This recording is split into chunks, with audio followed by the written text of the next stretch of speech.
value to me as an actor. Sherlock Holmes in German. I did not do it in German. I did it in Germany. In fact, it has somewhat bitter memories for me, that particular picture, because it was very well done.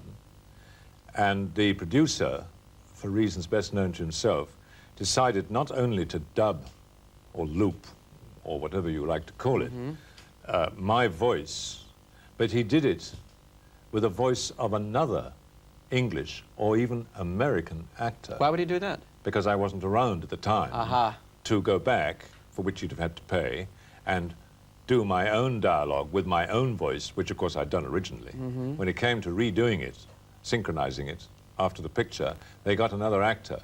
And a lot of people have said to me, we don't understand why, when we saw that film with you as Sherlock Holmes, it quite obviously was not you speaking in your own language. Well, there was a film that Paul Maslansky produced where the sound didn't come through. Yes, that's perfectly true. That was an interesting experience. I put it into my book, as a matter of fact, and Paul is one of my very best and very dearest friends. He lives here, of course, very successful producer. I did a picture with him. It was Donald Sutherland's first film appearance in Italy some years ago. And when it came to the same kind of situation, only this time I was there, I found myself mouthing on a completely silent screen, and there were no words coming over. And I thought this was a little unusual, so I said, would you turn up the sound, please, just a trifle? And Paul was slinking along the side of the dubbing theatre, looking very furtive. And he said, well, as a matter of fact, we've had a bit of a problem with the soundtrack. We don't seem to be able to find it. So I said, well, this is outrageous, absolutely outrageous. I can't possibly put my lines in to a dead screen, which is exactly what it was, just nothing happening. And naturally, I was also terrified at the prospect of trying to remember lines that I couldn't even hear. They'd not only lost the soundtrack, they'd lost the continuity sheets. The girl didn't have any record of what I'd said. She disappeared anyway.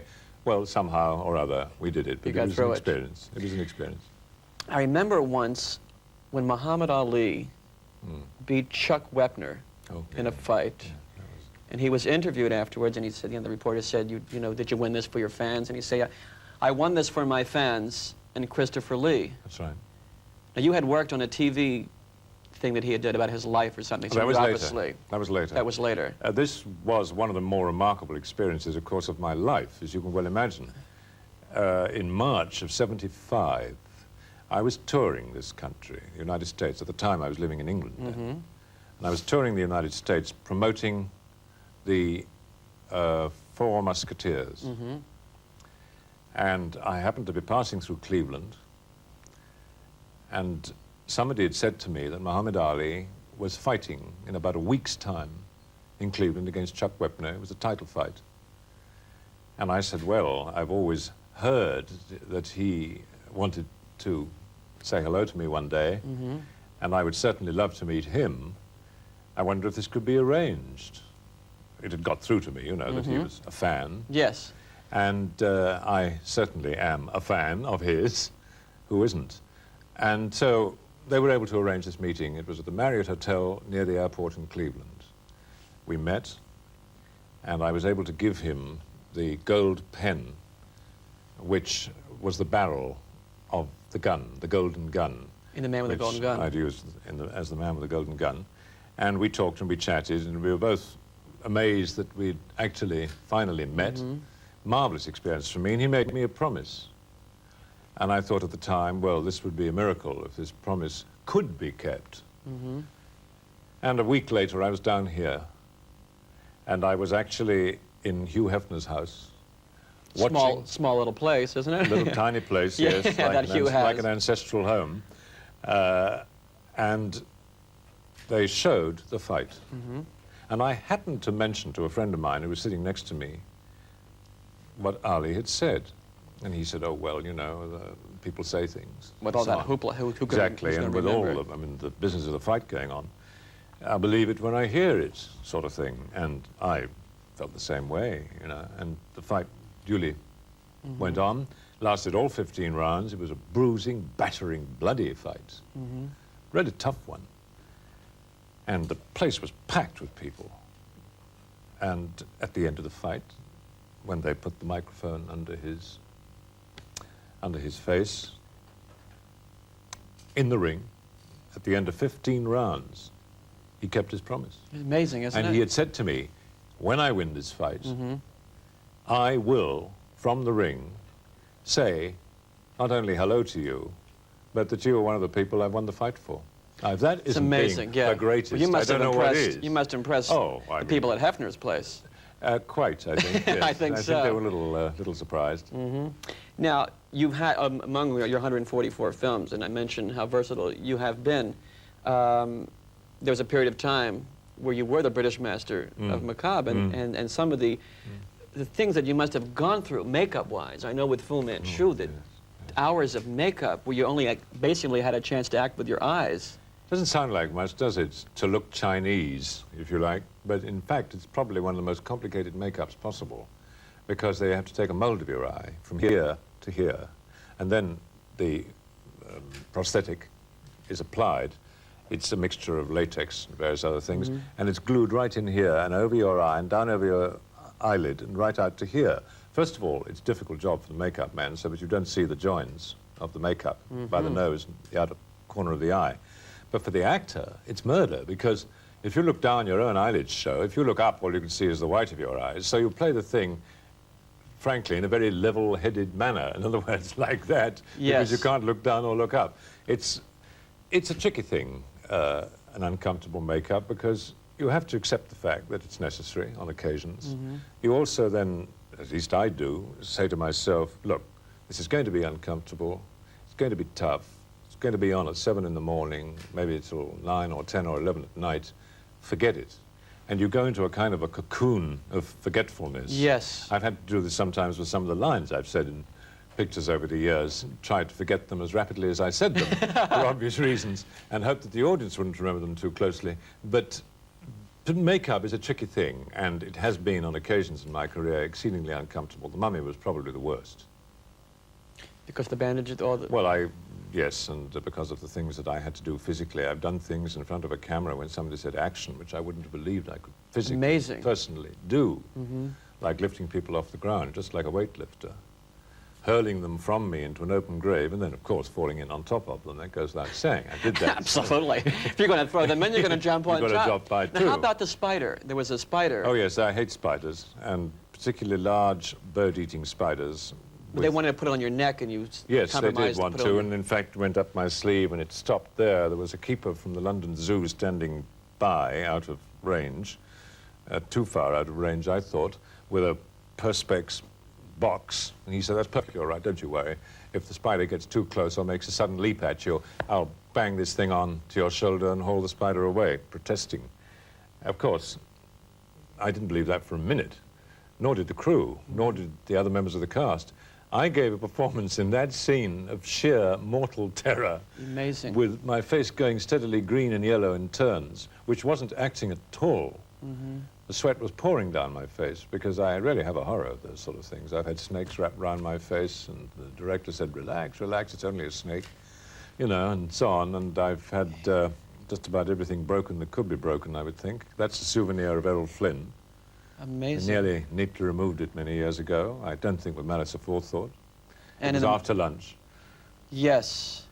He must have felt a little trepidatious after that happened, and you had to continue We did have fencing. another sword fight on another occasion, in which I had to do a quick sideways one at his head, and he had to duck, and I had to put the flames out on 6 candles which were behind him by passing the tip of the sword through the flames. Somehow I did it. I don't know how, but I also took his wig with it at the same time. And I couldn't convince him that it wasn't deliberate. In the serial, now you play... An American. Yes, an executive... Headhunter. Who was also Something else. The leader of a gay motorcycle gang. Yes, that's right. That's wild.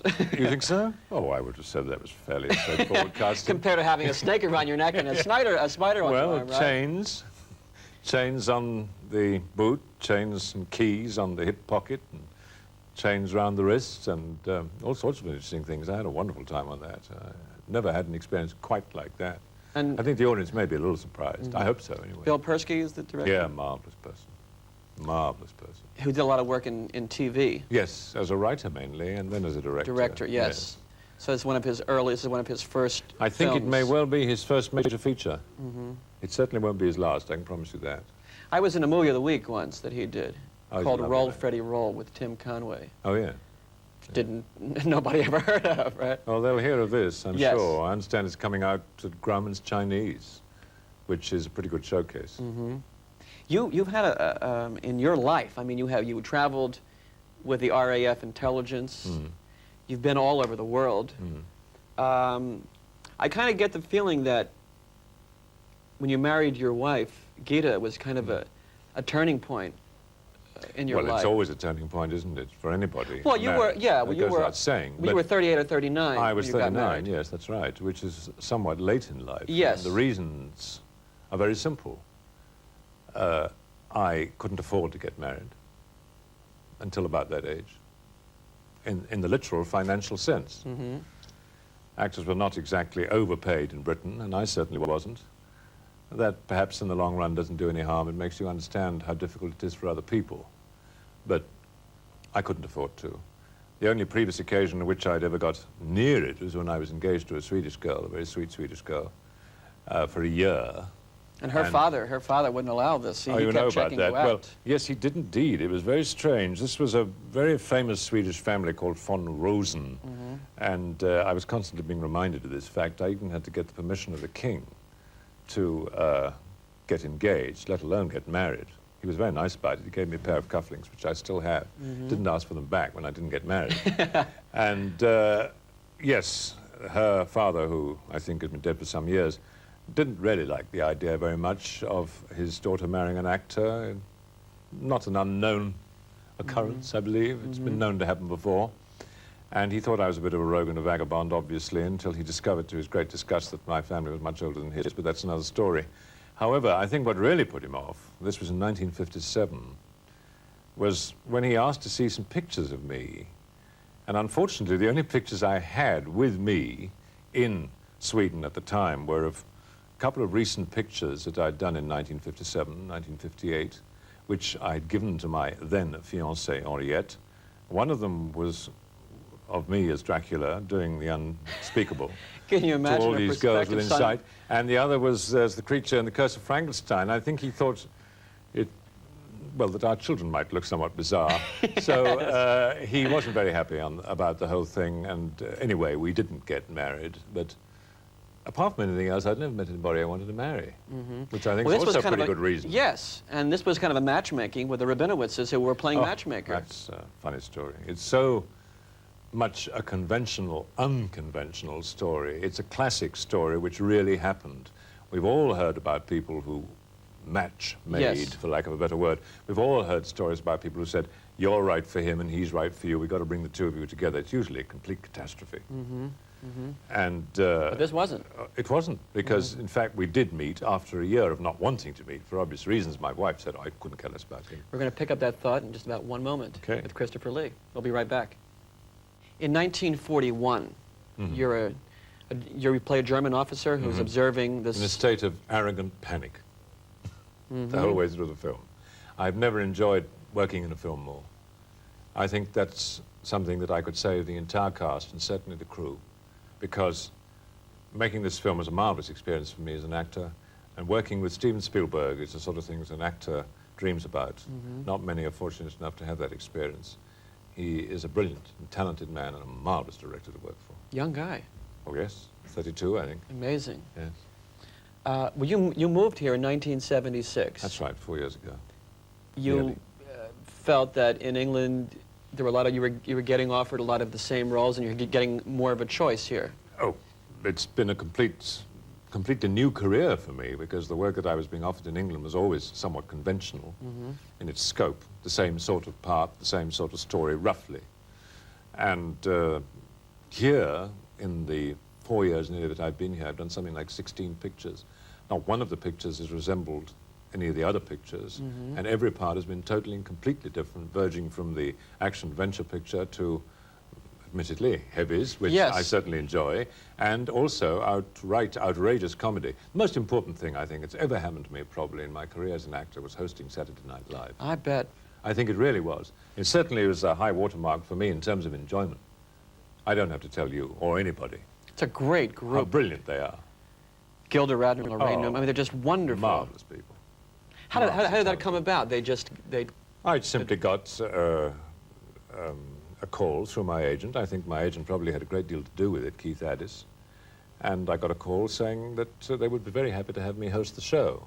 And when I saw it on television, I didn't think for one moment that I could, because, well, it's a fairly nerve-wracking experience doing live television for anybody. But after having a snake and a spider on your arm. Snakes, spiders, and mutilations right? galore, yes, and many, many accidents. And the worst accident probably, or what could have been an accident, was the first film I made here, Airport 77. You almost drowned in that, or something? Well, I could have done, let's put it that way. I spent 3 days, 30 feet underwater with Jack Lemmon, and without any equipment, eventually, because I had to drown on screen. That wasn't very easy. You've almost drowned, been shot, stabbed, incinerated. Oh, I don't think there's you've died any 100 deaths. new way left, quite honestly. To die. To die. I think I've plumbed the depths.